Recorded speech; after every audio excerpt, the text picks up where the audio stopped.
My uncle tried to destroy my family. And the worst part? He almost got away with it. He used a child, a lie, and a queen's rage to do it. And he stood there smiling while my brother rotted in a prison cell. Let me tell you everything. My name is Rohit. I grew up in Shyamper, a village so small that everybody knew your name, your father's name, and exactly how much land your family owned. We were poor. Not the kind of poor that people romanticize in stories. The kind of poor that means you go to bed calculating whether tomorrow's harvest will cover next week's meals. My father, Kamlesh, was a farmer. He had always been a farmer. His hands were rough from the soil, his back was bent from years of labor, and his heart was the most generous thing in that entire village. He had a younger brother, Mahesh. I should have seen it sooner.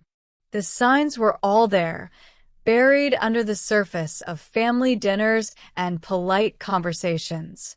But when you love someone, you give them the benefit of every doubt.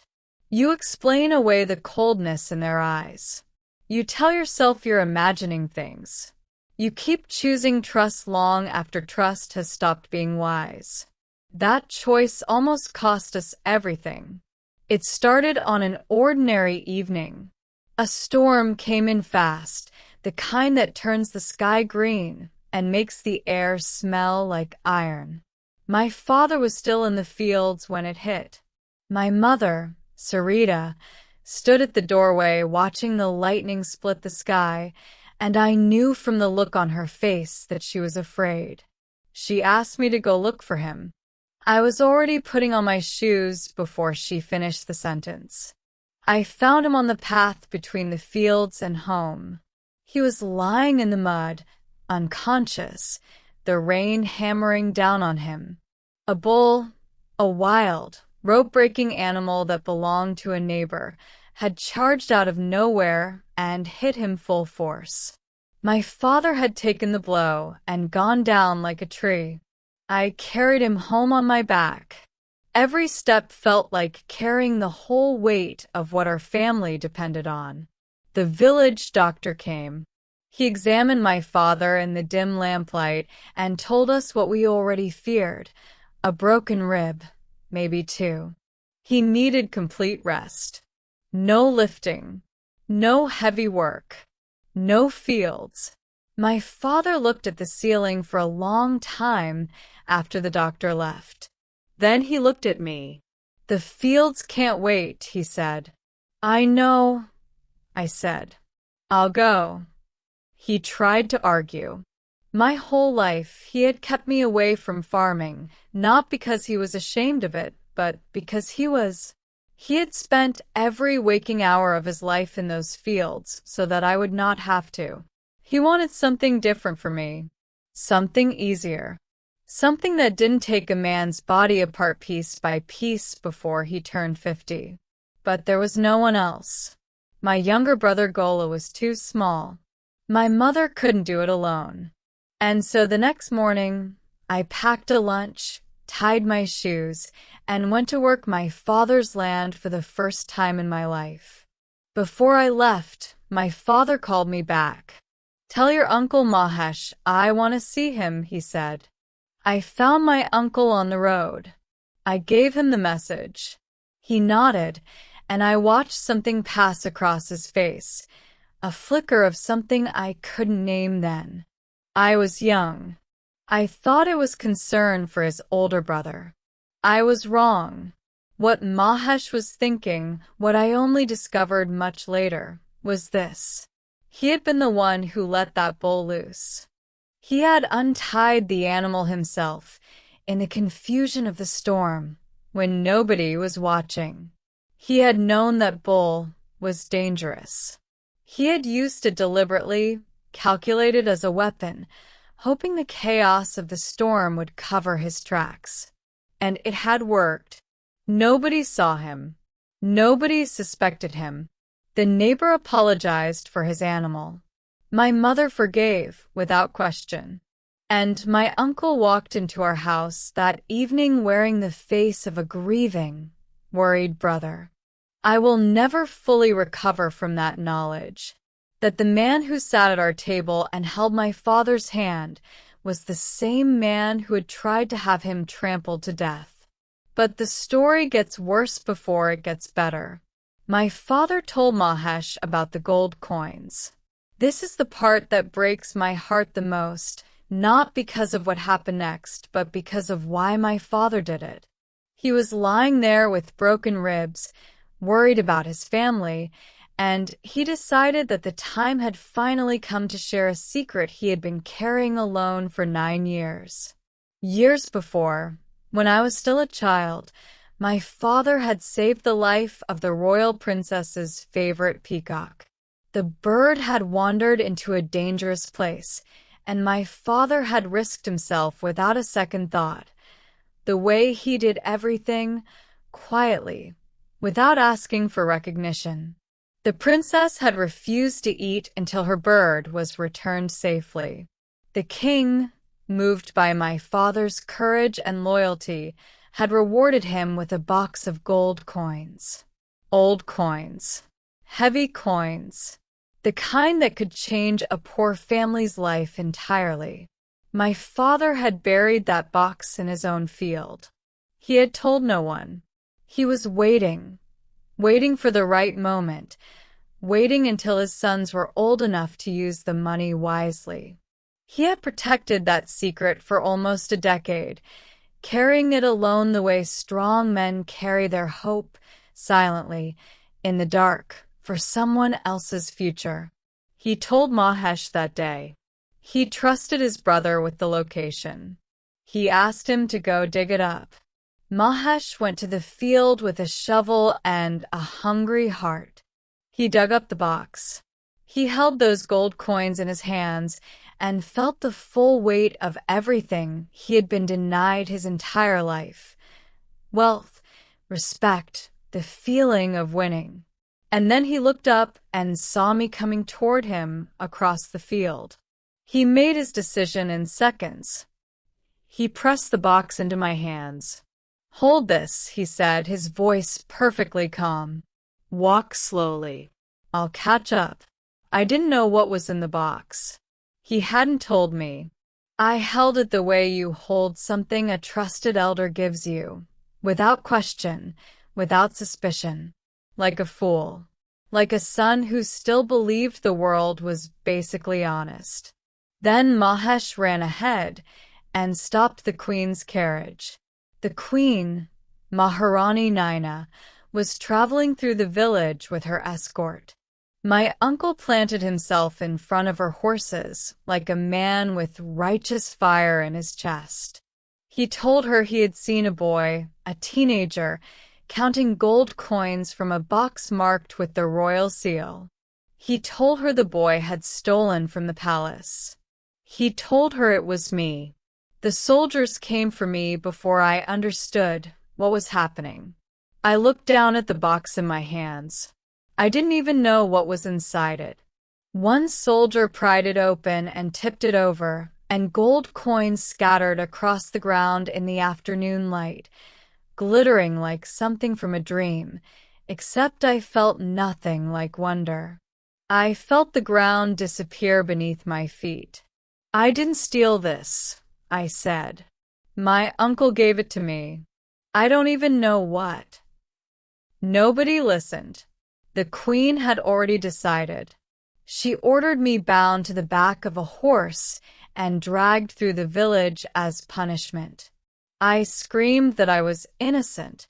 I screamed my uncle's name. I screamed for someone to stop this. The village watched. Some people looked away. Some people shook their heads and whispered to each other that they'd always known Kamlesh talked too big for a man with nothing, always promising to make something of his sons, always talking about values and principles, and look at what his son turned out to be. Their laughter followed me all the way to the palace gates. By the time they threw me in the prison cell, I couldn't speak. My body was destroyed. I lay on the stone floor and stared at the ceiling and tried to understand what had just happened. My uncle, my father's own brother, the man who had eaten at our table and called us family, he had put me here. And I knew, lying there in the dark, with blood on my hands and humiliation burning through every inch of me, I knew that I was going to get out of this cell. And when I did, I was not going to be the same person who went in. My parents came to the palace that same night. The guards turned them away. They came back the next morning, my father still moving slowly from his broken ribs, my mother refusing to let him stay home, even though every step cost him. They stood before the Maharani and told her the truth. My father told her about the peacock. He told her about the reward. He told her the coins were his, given to him by the king himself 9 years ago, buried in his own field. The Maharani was not a foolish woman. She was proud, and she could be ruthless, but she was not stupid. She sent for the minister, who had been present the day the king gave my father the reward. The minister confirmed everything. He recognized my father's face, without hesitation. Then she sent for Mahesh. My uncle was brought in with soldiers on each side. He stood before the queen and he tried, one last time, to hold the lie together.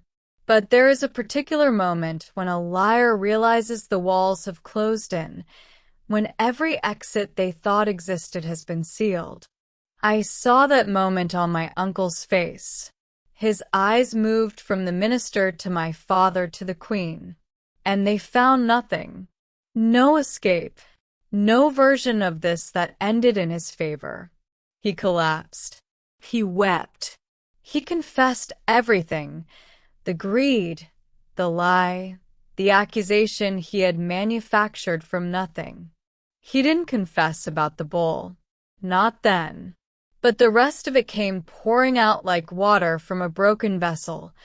9 years of watching his brother survive and quietly thrive while Mahesh had nothing. The bitterness that had curdled into obsession. The moment he decided that if he couldn't have the coins, nobody would. The queen ordered him removed from the village. Not imprisoned, removed. Exiled. Stripped of the position he had just barely begun at the palace, the job he had used my suffering to obtain. He was escorted to the village boundary and left there with nothing but the clothes on his back and whatever remained of his conscience. They released me. My mother held me in the palace courtyard for a long time without saying anything. My father stood next to her with his hand on my shoulder, and I could feel him shaking from the pain of his ribs, yes, but also from something else. From the particular grief of a man who has loved someone completely and discovered they were capable of this. We walked home together, the three of us, slowly. The village that had laughed at me was quiet now. People stood in their doorways and watched us pass. Some of them looked ashamed. None of them said anything. That silence felt like its own kind of justice, small but real. At home, my father set the box of gold coins on the table. He looked at me for a long moment, and then he said something I have thought about almost every day since. "These are yours," he said. "I saved them for you. Do something I never could." I thought about that for a long time. There were men in our village without work, families without enough land to farm, young people with energy and intelligence and nowhere to put it. I had seen it my whole life, but never known what to do about it. Now I had coins, and I had an idea. I bought land, not just a little. I bought every piece of land that struggling families were willing to sell at fair prices, enough that they could use the money to rebuild somewhere else. I hired the men without work. I didn't run the farms the way it had always been done. I organized them, planned them, thought carefully about what to plant and when and how to sell it. I was not a farmer by training, but I was a farmer's son, which meant I had spent my whole life watching someone think about soil and weather and seasons. I understood more than I realized. The village changed. It didn't happen overnight, but it happened. People who had been hungry found work. Families who had been barely surviving found stability. Young men who had been drifting found purpose. The village that had watched me be dragged through its streets began to talk about Kamlesh's son differently, not as the boy who had been accused of theft, but as the young man who had changed things. My mother got her daughter-in-law, too, though not from the village matchmakers who kept sending proposals. I had loved a girl named Janhavi since we were children. She was my closest friend, the one who had done my school work when my hands were too tired to write, who had shared her food with me when there was none in our house, who had always known exactly what I was thinking before I said it. Her stepmother had blinded her with cruelty after her father died, then thrown her out of the house. She was living alone in a forest hut with nothing but a walking stick and a monkey named Chandu, who brought her food every day because I had taught him to. Yes, I taught a monkey to deliver meals to a blind girl in a forest. Because sometimes love takes unconventional forms. When my parents pushed me about marriage and I kept refusing, it wasn't because I didn't want to marry. It was because I already knew who I wanted to marry. I just hadn't found the courage to say it out loud yet. I brought Janhavi home. I told my parents everything about Chandu, about the hut in the forest, about the years I had quietly watched over her because she had nowhere else to go and no one else watching. I watched my mother's face as I spoke. She didn't hesitate for a single second. "Bring her home," she said. We married. And then I took Janhavi to a hospital in the city, a real hospital with real doctors, and I paid for the surgery that gave her back her sight.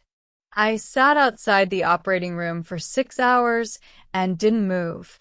When she came out and opened her eyes and looked at me, really looked at me with full vision for the first time in years, she started to cry. I did too. I'm not ashamed to say it. We came back to the village together, her arm in mine, her eyes wide open. My uncle was gone, exiled to some distant place, carrying nothing but the weight of what he had done. I heard later that he had struggled.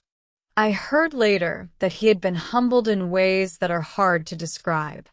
I felt no satisfaction in it, but I felt no guilt either. What happened to Mahesh was exactly what Mahesh had chosen. Every step of it. What my father had always said was true. He used to say it when I was small, when I was frustrated about something and wanted to cut corners. The truth always comes out. Maybe not today, maybe not this month, but it always comes out. He was right. He has always been right. That man, with his rough hands and his broken ribs and his 9-year-old secret buried in a field, he was the wisest person I have ever known. Not because he was educated, not because he had money or power or position, but because he understood something that took me much longer to learn. That the most powerful thing in the world is not gold. It is not position. It is not the ability to hurt someone when they're not looking. It is patience. It is integrity. It is the ability to keep doing good even when the world seems determined to punish you for it. My uncle wanted everything. He ended up with nothing. My father wanted only to give his sons a future worth having. And somehow, through everything, the storm, the bull, the broken ribs, the prison cell, the humiliation in the public square, that is exactly what happened. Some stories don't end with dramatic revenge. Some stories end with something quieter and stronger than revenge. They end with the right people, in the right place, building the right life. While the people who tried to destroy them stand somewhere on the outside, looking in at everything they threw away. That is my story, and I am still living it.